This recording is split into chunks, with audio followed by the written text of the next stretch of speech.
Napili, may espesyal na takdang aralin na dapat mong gampanan ngayon. Nais ng Diyos na manahimik ka sa mga bagay na ito. Ikaw ay nasa isang espesyal na misyon, at ipinagkatiwala niya sa iyo na bantayan ang katotohanan ito. Alam mo ba kung ano ang gusto niyang manatiling tahimik ka? Alamin sa pamamagitan ng panonood ng video na ito. Makakakita ka ng 5 bagay na dapat mong panatilihing lihim at huwag sabihin kahit kanino. Matututo ka rin ng mga paraan upang bantayan ang impormasyong ito bilang iyong pinakaprioridad at makita ang mga sumusubok na nakawin ito mula sa iyo. Bago tayo magpatuloy, mangyaring mag-subscribe sa channel na ito at i-on ang notification bell. Pagpalain ka ng Diyos. Ang pagiging isa sa mga pinahiran ng Diyos ay hindi isang madaling gawain. Bawat araw, haharapin mo ang mga responsibilidad na kailangan mong hawakan. Ngayon, isa sa mga bagay na nais ng Diyos na gawin mo ay ang tumahimik tungkol sa ilang impormasyon. Maaari kang magtaka kung anong impormasyon ito at bakit hindi mo ito matalakay. Huwag mag-alala, makukuha mo lahat ng sagot na hinahanap mo. Bago iyon, tandaan na anuman ang hinihiling ng Diyos sa iyo ay para sa iyong kaligtasan at proteksyon. Hindi kanya kailanman tuturuan na gumawa ng isang bagay na maglalagay sa iyo sa panganib, dahil ang kanyang mga iniisip ay tungkol sa kapayapaan at hindi kasamaan. Maraming tao ang nananabik sa iyong pagkasira. Gusto nilang makita ka sa iyong pinaka-vulnerable na estado dahil doon sila makakapagwelga sa kanilang masasamang intensyon. Ito ay nagiging mahalaga na hindi mo ibigay ang iyong sarili o hindi mo sinasadyang pumasok sa kanilang mga bitag. Dapat kang maging maingat tungkol sa impormasyong ito at bantayan ito sa lahat ng mga gastos. Tignan natin ang 5 bagay na hindi mo dapat sabihin kahit kanino. Numero 1, mga pangarap mo. Patuloy na inihahayag ng Diyos ang kanyang kalooban sa mga pinili. Ito ang dahilan kung bakit naging regular sa iyo ang malalaking pangarap, layunin at pangitain. Bawat sandali, kinakausap ka ng Diyos tungkol sa hinaharap dahil gusto niyang magkaroon ka ng larawan kung ano ang nasa unahan mo at kung paano mo masusulit ang mga pang-araw-araw na pagkakataong darating sa iyo. Gayunpaman, ang impormasyong ito ay para sa iyo lamang.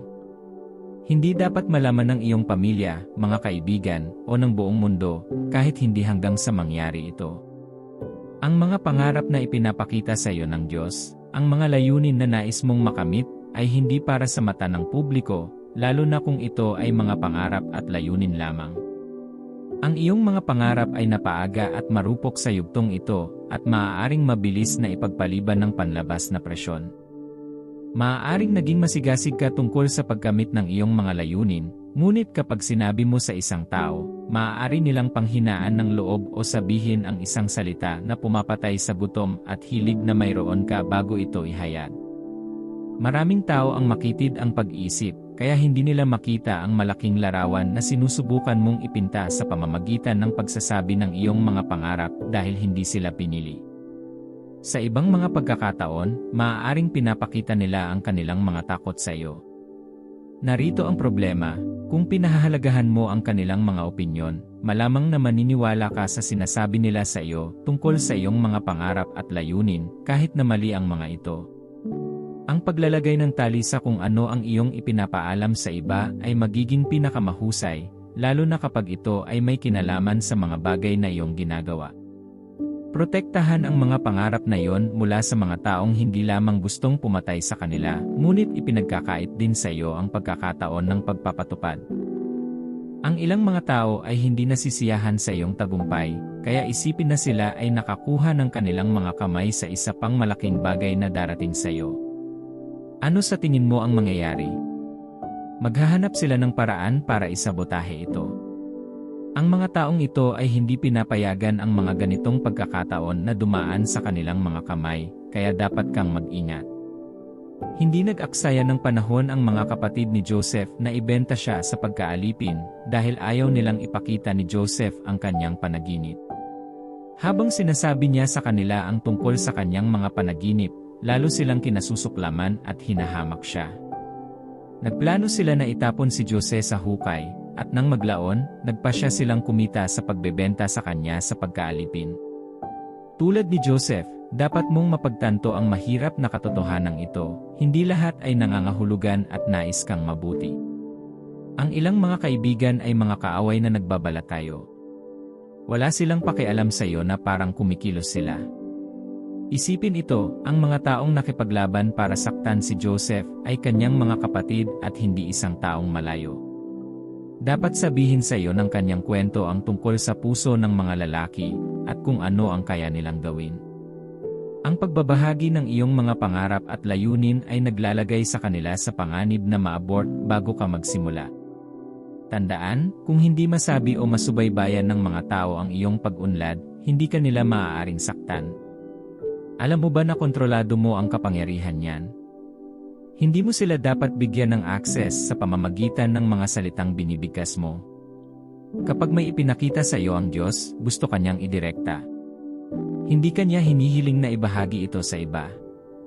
Ang iyong mga pangarap ay parang mga bata sa inkubator. Kung alam mo ang papel ng mga inkubator, makikita mo kung bakit kailangan mong protektahan ang iyong mga pangarap mula sa potensyal na pinsala.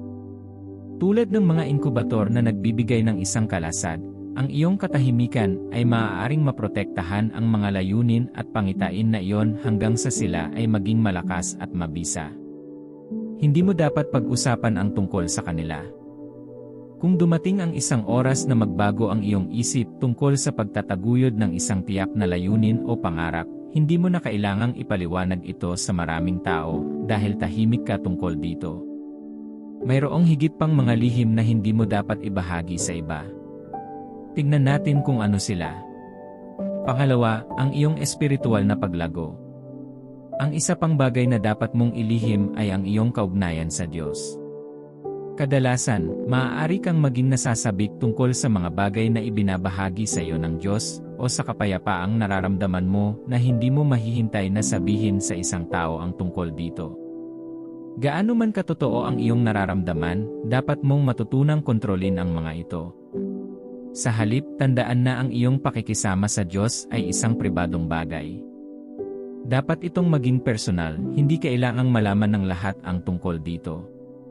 Ang mga partikular na pakikipag-usap mo sa Diyos ay dapat manatili sa pagitan mo at Niya.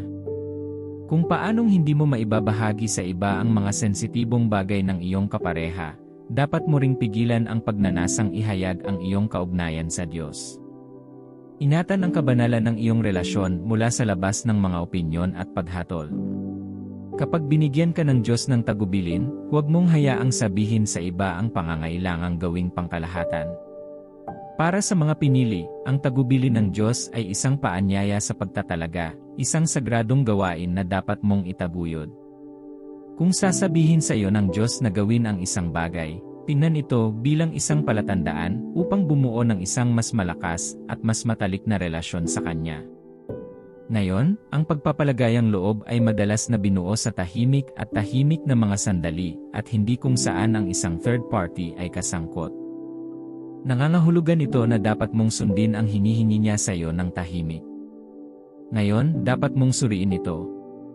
Mayroon bang mga bagay tungkol sa iyong relasyon na personal sa iyo lamang, o ibinabahagi mo ba ang lahat? Sinasabi ng Kawikaan 12:23, ang mabait ay nag-ingat ng kanilang kaalaman sa kanilang sarili, ngunit ang puso ng mangmang ay naglalabas ng kamangmangan. Dapat mong ituring ang iyong koneksyon sa Diyos bilang isang espesyal na bagay. Kung hindi na kailangang gawin itong eksklusibo sa iba. Sa diwa ng pagbibigay inspirasyon at pagpapalakas ng pananampalataya ng iba, dapat ka pa ring maging maingat sa iyong mga sinasabi. Huwag magbubunyag ng sikreto para hikayatin ang iba. Alamin kung saan kukuha ng mga limitasyon dahil maaaring inilalagay mo ang iyong sarili sa panganib. Alalahanin mo si Samson. Wala siyang malay tungkol dito. Nagbigay siya ng isang lihim na hindi niya dapat, na humantong sa kanyang pagkahulog. Ang iyong espiritual na lakad ay isang relasyon sa pag-ibig sa Trinidad. Dapat mong bantayan ito.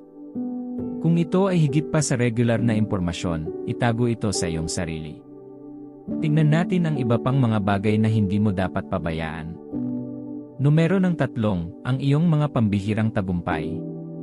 Ang isa pang bagay na dapat mong itago ay ang mga pagpapala ng Diyos sa iyong buhay. Pinapanatili ng modernong mundo ang trend ng paglalagay ng kanilang mga highlights sa publiko. Bilang isang napili, dapat kang tumapak ng maingat dahil hindi lahat ng balita ay dapat lumabas para makita ng mundo. Ang kapanganakan ni Jesus ay ang pinakakamangha-manghang balita para sa sangkatauhan, ngunit sa unang pagkakataon, inutusan ng Diyos ang kanyang mga magulang na itago ito. Ang mga anghel ay patuloy na nagpakita kay Joseph na may mga tagubilin kung paano panatilihing lihim ang mabuting balitang ito. Sa panahon ngayon, kapag may magandang nangyari, tulad ng promosyon sa trabaho, bagong bahay, o marriage proposal, ang unang pumapasok sa isip ko ay i-post ito sa social media o ibahagi ito sa isang tao. Kung sasabayan mo ang trend na ito, walang magiging pribado sa iyong buhay, at nanganganib kang ilagay sa panganib ang iyong sarili, at ang iyong mga mahal sa buhay sa pamamagitan ng pagbibigay ng napakaraming impormasyon. Hindi mo kailangang ibahagi ang iyong pinakabagong tagumpay sa mundo, dahil palaging may mga taong tulad ni Herodes na gustong pigilan ang iyong bituin sa pagkinang ng maliwanag, gaya ng sinubukan niyang gawin kay Jesus. Hindi ito nangangahulugan na dapat mong i-highlight ang iyong mga sandaling walang kabuluhan. Ang bawat mabuti at perpektong regalo ay mula sa Diyos, kaya nararapat itong pagdiriwang. Ngunit dapat kang mag-ingat sa mga taong binabahaginan mo ng iyong patotoo. Para sa isang masamang tao, maaaring ito ang isa pang dahilan kung bakit kailangan kanilang alisin. O kailang kung minamaliit ng mga tao ang halaga mo. Ang mahalaga ay ang mga iniisip ng Diyos tungkol sa iyo at ang iyong imahe ng iyong sarili. Hindi na kailangang patunayan na mali sila sa pamamagitan ng pagbibilang ng iyong mga nagawa o track record. Tandaan na ang kalaban ay naghahanap ng mga paraan upang pigilan ka sa pagtupad sa layunin ng Diyos. Maaaring nasa paligid mo ang kanyang mga ahente, naghihintay at namumulot sa mga bagay na ibinabahagi mo.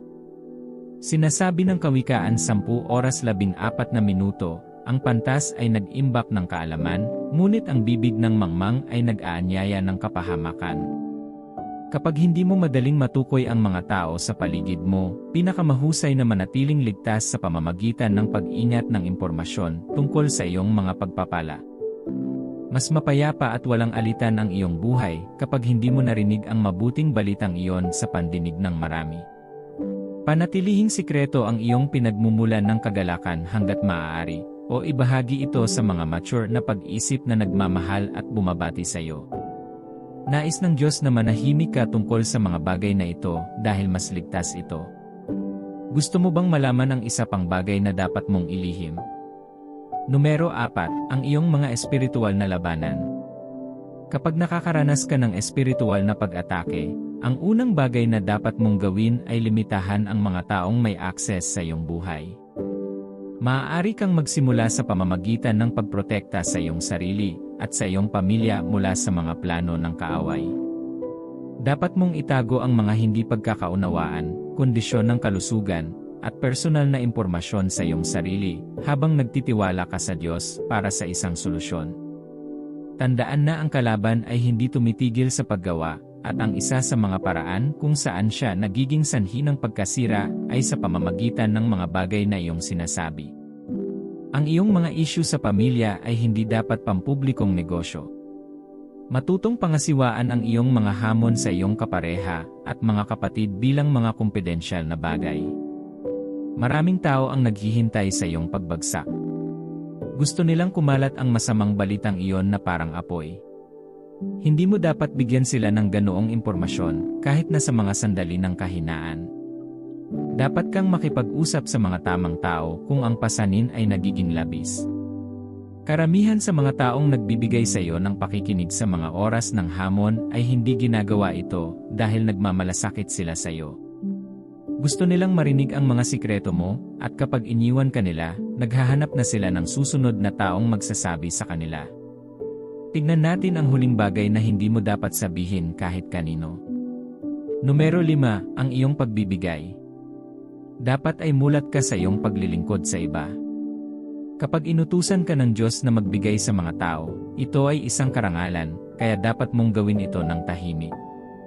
Sinasabi sa Mateo 6:3-4, ngunit kapag nagbibigay ka sa nangangailangan, huwag mong ipaalam sa iyong kaliwang kamay kung ano ang ginagawa ng iyong kanang kamay, upang ang iyong pagbibigay ay lihim.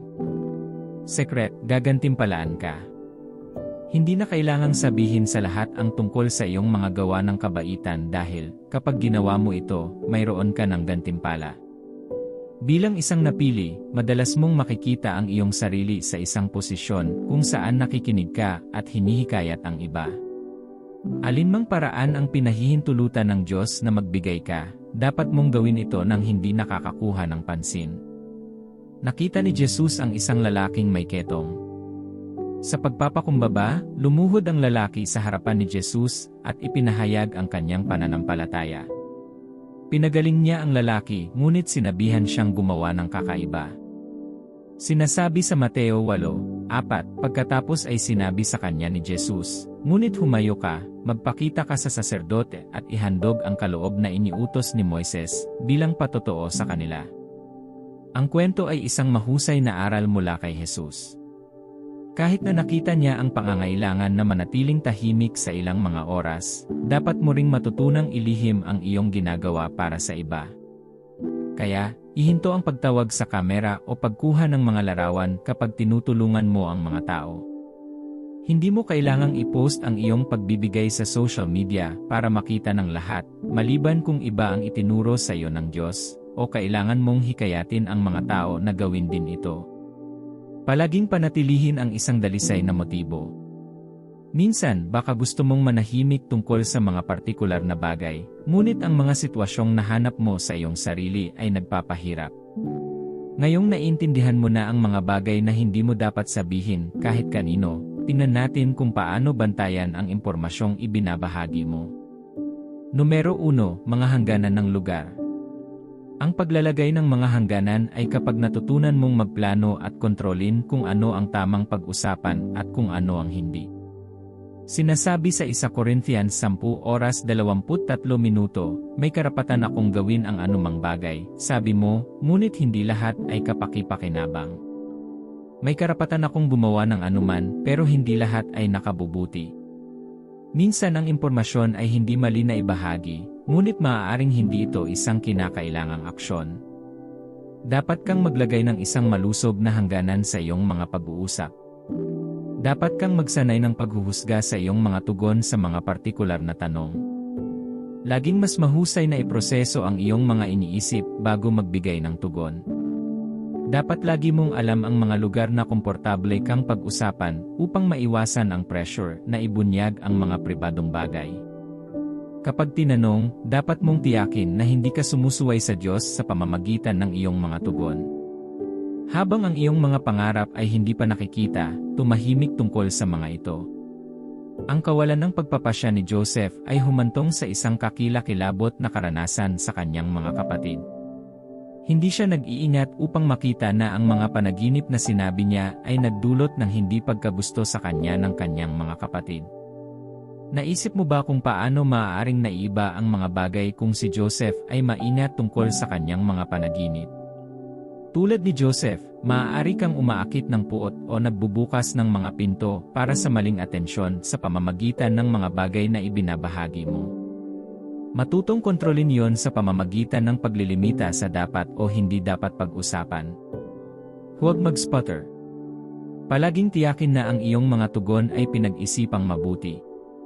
Huwag magmadaling magsalita, maaari kang magbahagi kahit na mas gusto mong manatiling tahimik. Pangalawa, panatilihin ang tamang kumpanya. Dapat kang maging maingat tungkol sa pakikisama sa mga tamang tao dahil ito ay isang ligtas na lugar. Kung titignan mo ang buhay ni Jesus, malalaman mo na ito ay pribado sa simula at may dahilan para dito. Kung hindi pribado ang kapanganakan ni Jesus, ititigil na ni Herodes ang kanyang atas bilang piniling magligtas sa mundo. Ang pagsilang ni Jesus ay napakasensitibong impormasyon at hindi alam ng marami ang tungkol dito dahil sa balak na patayin siya. Gayunpaman, alam mo ba na alam ng ilang tao ang tungkol sa kanyang kapanganakan? Inihayag ng Diyos ang kapanganakan ni Jesus sa 3 pantas, at itinago nila sa kanilang sarili ang impormasyong ito. Kahit na inatasan sila ni Herodes na hanapin ang kinaroroonan ng bata, pagkatapos na sambahin at iharap ang kanilang mga regalo kay Jesus, hindi na sila bumalik kay Herodes. Marahil ay tinawag sila ng Biblia na matalinong tao dahil sa kanilang antas ng pagpapasya. Naiisip mo ba kung ano ang mangyayari kung sinabi nila kay Herodes ang kinaroroonan ng bata? Ang impormasyong mayroon sila ay ang nawawalang piraso ng palaisipan ni Herodes. Ngunit alam nila kung paano panghawakan ang gayong impormasyon. Tulad ni Jesus, kailangan mo ng mga taong kayang bantayan ang iyong mga pangarap at panatilihin ang mga pangitain na inilagay ng Diyos sa iyong puso. Kaya dapat maging maingat ka sa iyong samahan. Bilang isang napili, dapat mong panatilihin ang mga relasyon na makakatulong sa iyong umunlad. Kung hindi sinusuportahan ng mga tao sa paligid mo ang iyong mga pangarap, maaaring mahirap tuparin ang iyong banal na layunin. Sinasabi ng Biblia na magiging matalino ka kung lalakad ka kasama ng matatalino. Kung mayroon kang tamang kumpanya, mauunawaan nila ang iyong pangangailangan na maging maingat sa kung ano ang ipinapakita sa iyo ng Diyos. Kahit na pinahihintulutan ka ng Diyos na ibahagi sa kanila, tutulong silang protektahan ang iyong lihim at hindi ipagkalat ito sa iba. Habang sumusulong ka sa iyong banal na tawag, kakailanganin mong humingi ng payo at kalinawan mula sa mga tao, ngunit kailangan mong maghintay na marinig mula sa Diyos kung sino ang mga taong ito. Dapat mong matutunang makita ang mga tao ng higit sa halaga at magtiwala sa banal na espiritu na akayin ka sa mga makakagabay sa iyo sa tamang landas. Kadalasan, dadalhin ka ng Diyos sa iyong espiritual na mga pinuno, tagapagturo o makadiyos na mga kaibigan. Gayunpaman, dapat mong bigyang pansin kung ano ang pinahihintulutan ng Diyos na ibahagi mo sa kanila. Kailangan mo ring manatiling sensitibo sa tagal nito. Numero 3, mag-ingat sa mga naninibugho. Dapat kang maging maingat sa mga tao sa paligid mo. Hindi lahat ng nagsasabing mahal ka nila ay maganda ang kahulugan mo. Ang ilan na tinatawag mong kaibigan ay mga lobo na nakadamit ng tupa. Binibigyang pansin nila ang iyong sinasabi at naghihintay sa sandaling maaari kang madulas sa mahahalagang impormasyon. Tulad ng kaso ni Jesus, kung mayroong isang Pedro na tapat at tapat, kung titingnan mong mabuti, makikita mo rin ang isang Judas na handang ibenta ka. Mag-ingat sa mga taong ito dahil sila ay nasa iyong buhay upang saktan ka. Wala sila para tulungan kang lumago o sumulong. Bilang isang pinili, dapat kang maging isang taong may mahusay na pag-unawa, kung hindi, madali kang mabiktima ng masasamang tao. Hinihimok ng Biblia na bagamat kumilos ka tulad ng isang tupa, dapat mo ring taglayin ang pagiging matalino at matulungin ng ahas upang mabilis mong maituro kung sino ang mga bulok na itlog na ito sa mga mabubuti. Kung mas maaga mong alisin ang mga taong ito sa iyong buhay, mas ligtas ang iyong bilog at ang atas na iniatang ng Diyos sa iyong mga kamay. Dapat mong suriin ang lahat ng iyong mga pagkakaibigan at kakilala at tiyaking hindi ka kasama ng mga maling tao. Kung nag-iisip ka kung paano makita ang isang masamang tao, maaari kang magsimula sa pamamagitan ng pagpuna sa kanilang mga reaksyon sa kung ano ang ibinabahagi mo sa kanila. Kadalasan ay hindi isang komplikadong katangian ang makikita kapag may nagsiselos sa iyo, kahit na sinusubukan nilang itago ito. Kapag ibinahagi mo ang iyong mga pananaw o pagsisikap sa kanila, kung ano ang kanilang sinasabi at kung paano sila kumilos ay magbibigay sa kanila. Wala silang magandang sasabihin tungkol sa mga bagay na sinasabi mo sa kanila. Dream killer sila. Hindi lamang nila maliitin ang iyong mga pangarap, ngunit ipaparamdam sa iyo na napakaliit mo upang habulin o itago ang gayong mga layunin. Hindi kailanman ipinagdiwang ng mga kapatid ni Joseph ang alinman sa kanyang mga panaginip. Sa halip, malupit silang tumugon sa kanyang mga paghahayag. Inakala nila na siya ay ipinagmamalaki at tiningnan siya ng may paghamak. Genesis 37:4-5 Nang makita ng kanyang mga kapatid na mahal siya ng kanilang ama kaysa kaninuman sa kanila, napuot sila sa kanya at hindi makapagsalita sa kanya ng isang mabait na salita. Nanaginip si Jose at nang sabihin niya ito sa kanyang mga kapatid, lalo silang napuot sa kanya. Kapag may naiinggit sa iyo, natutuwa sila sa iyong tagumpay kaysa ipagdiwang ito. Makikita mo rin silang nagtutulak sa iyo na ibahagi ang iyong sikreto sa lahat ng paraan. Hindi nila naiintindihan ang pangangailangan para sa mga hangganan dahil naghahanap sila ng mga paraan upang saktan ka. Kapag napansin mong may maingay tungkol sa iyong negosyo at laging gustong malaman ang mahahalagang impormasyon tungkol sa iyong kasal, trabaho, o pananalapi, ito ay senyales na dapat kang maging maingat sa kanilang paligid. Huwag ipaubaya ang iyong mga pangarap, espiritual na paglalakad, at malalaking sandali sa gayong mga tao. Bilang 4, maging masiyahan. Dapat mong laging patayin ang pagnanais na ibahagi ang mga bagay na sinasabi sa iyo ng Diyos, lalo na kapag sila ay nasa yugto ng pag-aalaga. Habang tinatanggap mo ang tagubilin ng Diyos at nagsisimulang makakita ng kaunting pag-unlad, huwag magmadaling sabihin sa iba ang tungkol dito. Darating ang panahon na hindi mo na maitatago ang patotoong iyon. Ito ay magiging maliwanag para makita ng lahat. Ang katotohanan na kailangan mong ipaalam sa iba ay isang senyales na hindi pa oras. Isipin kung paano kumikinang ang mga bituin. Lumalabas sila sa bukas para makita ng lahat at halos hindi mo maitatanggi ang kanilang presensya. Ngunit bago dumating ang oras para sila ay sumikat, nananatili silang nakatago. Ang mga bituin ay hindi lumalaban upang lumabas bago ang kanilang takdang sandali. Naghihintay sila at kapag ang oras ay tama, sila ay nagpapakita. Sa parehong paraan, kailangan mong matutunan kung paano maging komportable sa mga taong hindi alam o kinikilala ang iyong maliit na pag-unlad.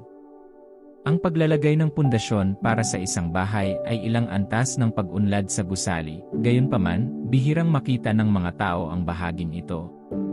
Kapag kumpleto na ang gusali, ito ay nakatayong matangkad at makikita ng lahat. Ang pagbubunyag ng iyong mga pangarap at layunin kapag sila ay nasa antas ng pundasyon ay hindi matalino. Nakalimutan mo na darating pa rin ang panahon na makikita nila mismo ang pag-unlad na nagawa mo sa katahimikan. Wala nang silbi ang pag-uusapan ngayon. Maaari mong palaging sorpresahin ang mga tao sa ibang pagkakataon. Tandaan na tinutukoy ng pundasyon ang isang matibay na gusali mula sa isang nanginginig. Kaya dapat kang maging maingat sa kung sino ang iyong kinakausap sa mga mahahalagang sandali na ito. Bigyan ang iyong sarili ng oras upang bumuo at pagyamanin ang iyong banal na layunin nang walang pagsilip ng mga masasamang mata. Hayaan ang iyong mga pangarap na makarating sa punto kung saan sila ay mature at makatiis sa mga pag-atake dahil ito ay may matatag na pundasyon. Dapat mong matutunang tamasahin ang palakpakan ng isa sa simula ng iyong banal na atas. Kadalasan, maaaring hindi mo namamalayan na humingi ng palakpakan ng iba. Ang pagsasabi sa kanila tungkol sa iyong mga plano ay nagbibigay sa iyo ng pakiramdam ng katuparan o nagpapalabas sa iyo bilang karampatang bago ang iba. Gayunpaman, kung nauunawaan mo na maaari mong gawin ang iyong sarili ng higit na pinsala kaysa sa mabuti, matututo kang maging maingat sa kung ano ang iyong ibinabahagi. Dapat mong harapin ang pangangailangang makatanggap ng mga papuri mula sa panlabas sa halip na hanapin ang pagpapahalagang iyon mula sa loob. Makakatulong ito sa iyo na maging kontento sa iyong paglago at bumuo ng tiwala sa iyong trabaho at halaga. Kapag kulang ka sa lakas at kailangan mo ng pampatibay loob na magpatuloy, maaari kang laging manalig sa banal na espiritu para sa lakas, dahil ang kanyang biyaya ay sapat kapag ikaw ay mahina. Kapag nagkaroon ka ng mga sagabal habang gumagawa ka ng maliliit na hakbang, tandaan na inilagay ng Diyos ang pangitaing iyon sa iyong mga kamay. Nangangahulugan ito na alam niya kung ano ang hindi mo alam dahil siya ang alam ng lahat. Maaari kang palaging humingi ng tulong sa kanya kapag nalilito ka kung ano ang gagawin, makatitiyak na lagi siyang sasagot kapag tumawag ka. Tiyaking magsasalita ka lamang kapag oras na. Sinasabi ng Habakuk 2:3, sapagkat ang kapahayagan ay naghihintay sa isang takdang panahon, ito ay nagsasalita ng wakas at hindi magpapatunay ng kasinungalingan. Ang talatang ito ay nagpapaalala sa iyo na ang iyong oras ng paghahayag ay darating. Ang iyong mga pangarap ay lilipat sa realidad, at ito rin ang yugto kung saan hindi mo kailangang ipahayag ang mga ito, makikita sila ng lahat. Kaya bago ang oras na ito, kailangan mong mag-ehersisyo ang pasensya at ilagay sa trabaho. Sa halip na subukang ipakita sa lahat ang iyong mga pangarap, matutong lumago, umunlad, at tumanda sa katahimikan. Kapag oras na, ito ay magpapakita sa bukas. Sinasabi ng Biblia na ang Diyos, na nakikita ang iyong kasipagan sa lihim, ay gagantimpalaan ka sa lantad. Kaya't huwag magsikap na makilala, bumuo ng tahimik upang ang iyong trabaho ay makapagsalita para sa iyo. Mahal na kaibigan, matutong laging makipag-usap sa Diyos sa pamamagitan ng mga panalangin dahil pinatalas nito ang iyong pag-unawa. Ang panalangin ay gumising sa iyong pagiging sensitibo sa mga bagay na nangyayari sa iyong paligid at sa mga taong darating sa iyong buhay. Kung palagi kang nagdadasal, mabilis mong makikilala ang isang masamang tao mula sa iyong mga pag-uusap. Inihahayag din ng banal na espiritu sa iyo ang kanilang tunay na kalikasan habang ikaw ay nananalangin. Kapag nahihirapan kang kontrolin ang iyong mga salita, maaari kang makipag-usap sa Diyos at humingi ng kanyang tulong. Kung nais mong matupad ang iyong banal na layunin, dapat ay mulat ka sa mga bagay na iyong sinasabi. Manalangin tayo. Mahal na Ama, ang emperador ng Sansinukob, nagpapasalamat ako sa iyong biyaya at kabaitan sa akin. Nakikita ko ang iyong kabutihan araw-araw at nagpapasalamat ako sa iyo, Panginoon. Ginawa mo akong pinili mo at binigyan mo ako ng isang espesyal na atas. Salamat sa pagtulong sa akin na maunawaan kung paano gumuhit ng linya sa aking mga pag-uusap. Ang presensya mo ay laging kasama ko. Ipakita mo sa akin ang iyong awa ngayon. Alam kong hindi ako laging lumalakad ayon sa iyong kalooban. Linisin mo po ako sa pamamagitan ng iyong dugo at tulungan akong mabuhay para sa iyo. Bigyan mo ako ng biyaya na lumakad sa iyong mga daan sa lahat ng mga araw ng aking buhay. Ang bawat isa sa iyong mga tagubilin ay para sa aking kabutihan, kaya't mangyaring turuan ako kung paano kontrolin ang impormasyong ibibigay ko. Kailangan ko ang iyong tulong, Espiritu Santo. Kailangan ko ang iyong gabay sa pagdaan ng bawat araw. Mangyaring salain ang aking mga pakikipag-usap sa mga tao. Tulungan mo akong maging mulat sa pagpigil mo sa aking mga salita. Sabihin mo sa akin ang tamang oras para magsalita tungkol sa mga pangarap at plano na ipinakita mo sa akin. Iwaksi ang bawat pagnanais kong laging pag-usapan ang tungkol sa mga pribadong bagay. Pakisuyong pangasiwaan ang aking puso at tulungang panoorin ang aking sasabihin. Hayaang magsalita lamang ang aking mga labi ng mga bagay na luluwalhati sa iyo. Ama, tulungan mo akong makahanap ng tamang kumpanya. Mangyaring gabayan ako sa mga taong magbibigay ng isang malusog na relasyon. Ilayo mo ako sa masasama at mapagpanggap na mga taong gustong ipahamak ako. Kailangan kong alisin mo ang mga taong wala sa puso ko ang pinakamabuting intensyon. Tulungan akong maunawaan ang mga motibo at aksyon ng mga tao sa aking buhay. Gawin mo akong mulat sa mga individual na tulad ni Delilah at turuan ako kung ano ang gagawin kapag nakatagpo sila. Hinihiling ko ang biyayang lumakad tulad ng ginawa ni Jesus. Ituro sa akin na may oras para sa lahat at tulungan akong malaman kung kailan ako dapat maging mahinahon. Turuan mo akong maging komportable sa mga lihim na lugar kasama mo nang hindi kailangang patunayan ang sarili ko sa iba. Tulungan mo akong tumuon sa iyo habang natututo akong makisama. Buksan ang aking puso sa iyong mga plano at bigyan ako ng lakas na sundin ang iyong mga tagubilin. Magtatagumpay ako sa aking banal na atas habang itinuturo mo at tulungan akong sumunod. Mangyaring ipagpatuloy ang paglalantad at kahihiyan sa bawat gawain ng paninibugho sa aking paligid. Ibunyag sa akin ang bawat lobo na nakadamit ng tupa na nagbabalak sa aking pagbagsak. Humihingi ako ng lakas at tapang upang patuloy na magsikap na maging pinakamahusay na bersyon ng aking sarili. Walang negatibong makakapigil sa akin. Naway ang iyong pag-ibig ay maging aking kalasag at lakas, at ang iyong biyaya ay maging aking gabay at aliw. Salamat, mapagpalang Panginoon. Tiwala akong narinig mo at sasagutin mo ako. Sa pangalan ni Jesus, Amen. Sigurado akong nakatanggap ka ng mga pagpapala mula sa video na ito. Mangyaring i-like ito, ibahagi ito, at mag-subscribe sa channel na ito. Pagpalain ka ng Diyos.